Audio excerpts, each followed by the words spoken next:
गोजोन फुंबिलि एसबी बड निउज चेनेलखौ अनसायग्रा गासैबो रायजो राजा नोंथांमोननिसिम आंनि गोसो गोरबोनिफ्राय खुलुमनायखौ जासिहरग्रोनाय थाबाय आं सिबि रानी ब्रह्म नोंथांमोना सानसेयारि खौरां नायनो मोजां मोनोबा बे चेनेलनि गेजेरजों नोंथांमोना सानफ्रामबो सानसेयारि खौरांखौ मोननो हागोन थुदो बिदिबा दिनैनि सानसेयारि खौरांखौ जागायजेननोसै ADREनि आनजाद होनाय लाख लाख बिजाथिफोरा ADREनि फिथाइ फोसावनायखौ गोलाव समनिफ्रायनो नेनानै दङ नङासै दा ADREनि फिथाइखौ माब्ला फोसावगोन बेखौ बुंथिनानै होबाय आसामनि गिबि मन्थ्रि डक्टर हेमन्त बिश्व शर्मा बिथाङा फैगौ 7 मार्चनि सिगांनो ADREनि आनजादनि फिथाइखौ फोसावनानै होगोन होननानै फोरमायथिबाय आसामनि गिबि मन्थ्रि डक्टर हेमन्त बिश्व शर्मा बिथाङा लोगोसेनो बिथाङा बुंथिदों दि ADREनि रिजाल्टखौ नेनानै हांखुर जानांगौनि गोनांथि गैया मानोना OMR शीट आरो एन्सार किया नोंथांनि आखायावनो दंखायो सेबाया रिजाल्ट होयो बा होआ नोंथाङा गावनि रिजाल्टखौ नायनो हागोन होननानैबो बुंथियो डक्टर हेमन्त बिश्व शर्मा बिथाङा लोगोसेनो बिथाङा फोरमायथिबावदों दि फैगौ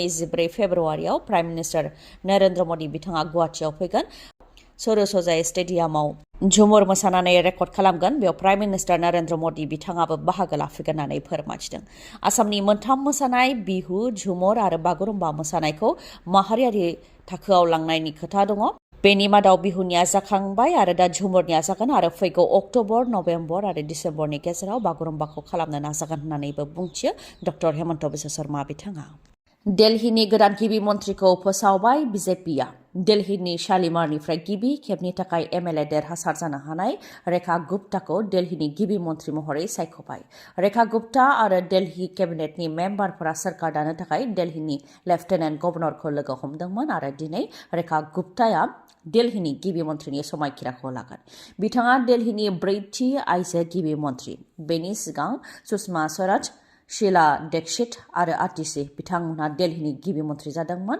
आरो दा ब्रैथि आइजो महरै रेखा गुप्ता बिथाङा दिल्लीनि गिबि मन्थ्रिनि समायखिराखौ लागोन रेखा गुप्ताजों लोगोसे MLA परवेश शर्मा बिथाङा डिपुटि CM महरै समायखिराखौ लागोन दिल्लीयाव सोर गिबि मन्थ्रि जागोन बेखौ लानानै गोबां सावरायनाय जादोंमोन 10 सान दोलोनि गेजेराव सावरायनायनि उनाव दा जोबथा थांखियाव फैबाय रेखा गुप्ता बिथाङा दिल्लीनि गिबि मन्थ्रि महरै समायखिराखौ लासिगोन रामलीला मैदानाव समायखिराखौ लागोन जेराव 30,000निबो गोबां सुबुंफोरा बाहागो लागोन जेराव प्राइम मिनिस्टार नरेन्द्र मदि नखर मन्थ्रि अमित शाहजों लोगोसे बिजेपिनि गोजौ थाखोनि दैदेनगिरिफ्राबो बेयाव बाहागो लागोन गिबि मन्थ्रि महरै सायख'नायखौ लानानै प्राइम मिनिस्टार नरेन्द्र मदि बिथांनिसिम साबायखर बावदों रेखा गुप्ता बिथाङा सासे सरासनस्रा दैदेनगिरिनि सायाव फोथायनानै बेबायदि गेदेर बिबान होनायजों आइजोफोरा थुलुंगाखांनाय मोनगोन होननानै बिबुंथि होयो रेखा गुप्ताया दिनैनि सानाव दैदेनगिरिफोरनि खोथा बाथ्रा बुंनायनि सायाव फोथायनो गोब्राब जादोंसै सरासनस्रा रायजो राजाफ्रा थारैनो जों सोरनि बुंनायखौ फोथायनो नांगौ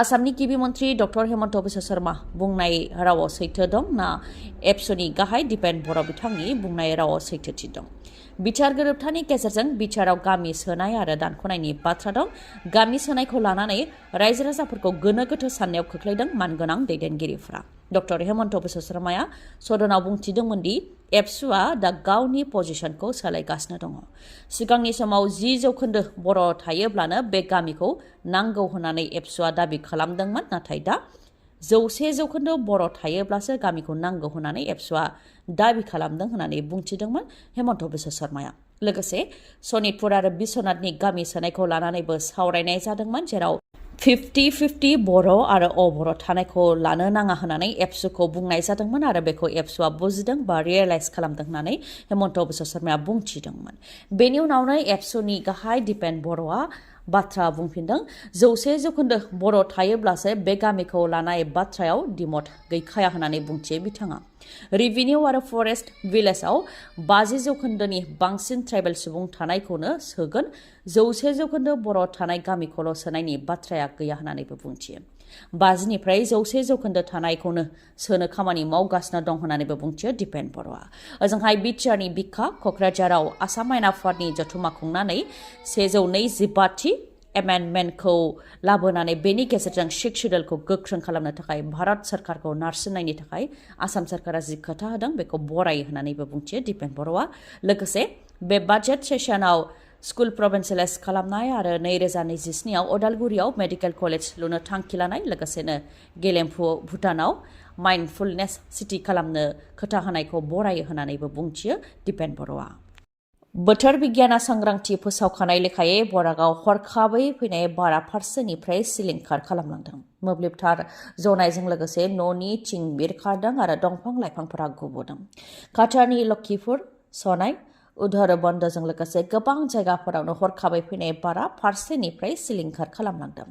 बोथोर बिगियाना फैगौ 23 फेब्रुआरिसिम अखा आरो बारहुंखा बारबावनो हागौनि सांग्रांथि होदों। रायजोनि गासै मोन 17 जिल्लाफ्राव 23 फेब्रुआरिसिमाव बोथोरनि गिख्रंथाव महर लानो हागौखौ सांग्रांथि होदों। सनितपुर, बिश्वनाथ, गलाघाट, माजुलि, जरहाट, शिबसागर, डिब्रुगड़, तिनसुकिया, खोला कार्बि आंलं, डिमा हासाव, काछार, हाइलाकान्दी, श्रीभूमि, बरपेटा, बाक्सा, नलबारि, दरं, कामरुप बेफोर जायगाफोराव फैगौ 23 फेब्रुआरिसिमाव अखा हानायजों लोगोसे बारहुंखा बारनो हागौनि सांग्रांथि होदों बोथोर बिगियाना।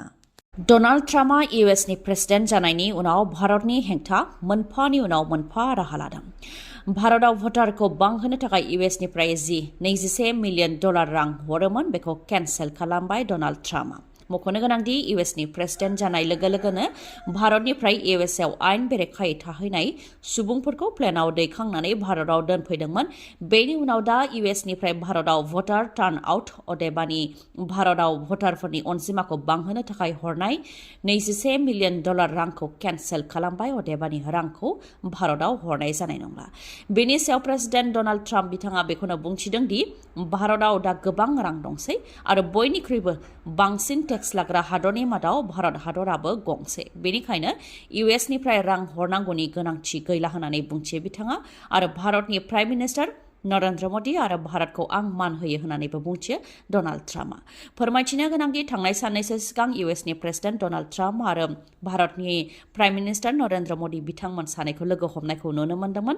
नाथाय बेनि उनावबो डनाल्ड ट्राम्पआ बेबायदि थांखि लादों। बिथाङा इउएसनि प्रेसिडेन्ट जानाय लोगो लोगोनो इउएसआव आयेन बेरेखायै थाहैनाय भारतनि सुबुंफोरखौ भारत फारसे दोनफैफिनदोंमोन। बेनि उनाव दा आरोबाव भटार टार्न आउट अदेबानि भटारफोरनि अनजिमाखौ बांहोनो थाखाय इउएसनिफ्राय हरनाय 21 मिलियन डलारखौ हरनायनिफ्राय गोजानाव थाबाय अदेबानि केन्सेल खालामबाय डनाल्ड ट्राम्पआ।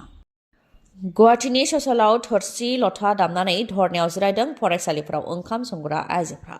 दानफायाव 1,000 रां होनायखौ बांहोनांगौनि दाबिजों खुद्रिदों ओंखाम संग्रा आइजोफोरा आरो दाबिखौ मानियाब्ला 2022आव जानो गोनां बिधान सभा बिसायख'थियाव भट होनायनिफ्राय गोजानाव थागोन होननानैबो हुमखि होदों आइजोफोरा।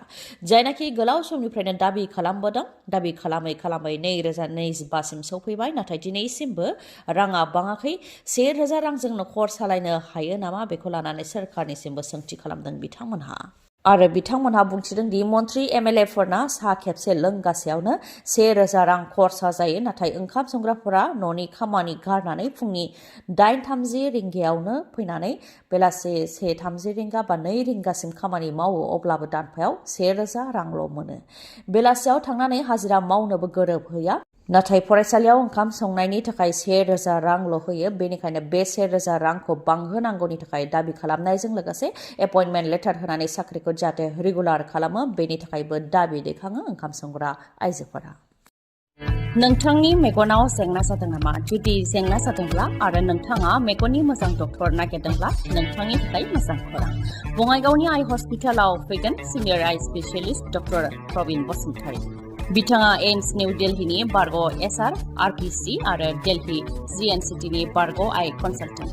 डक्टर प्रबिन बसुमतारीनि अनगायैबो मेगननि डक्टर आशराफुल आलम आरो डक्टर मेघाली शर्माखौबो बङाइगावनि आइ हस्पिटालाव नोंथांमोनहा मोननो हागोन। लोगोसेनो कम्पिउटार पेक'नि गेजेरजों केटारेक्ट सार्जारि खालामनो हागोन जेराव जेबो सानाय गैयालासे सुथेनाय गैयालासे आरो गोख्रैनो गाहामाव फैफिननायखौ नोंथांमोनहा मोननो हागोन। आबुं थङा जाहैबाय बङाइगाव लवार आसाम हस्पिटालनि उल्था दिगाव बास स्टेन्डनि साखाथियाव। फुंनि 10 रिंगानिफ्राय मोनाबिलि 7 रिंगासिम मेगननि डक्टरखौ मोननो हागोन बे बङाइगावनि आइ हस्पिटालाव। माबाफोर सुलुं लानो गोसो दंबावोबा नोंथांमोनहा 6900949900 बे नाम्बाराव खौरां लाहरनो हागोन। खौरांखौ जोबजासे नायनायनि थाखाय गोजोन्थों। नोंथाङा दासिमबो एसडि बड' निउस चेनेलखौ साबस्क्राइब खालामनानै लायाखैबा गोख्रैनो साबस्क्राइबखौ खालामनानै लादो आरो बेल आइकनखौबो क्लिक खालामदो जाहाथे खौरां फोसावनाय लोगो लोगोनो नोंथांनाव गिबिसिन आंनि खौराङा सौहैयो। गोजोन्थों।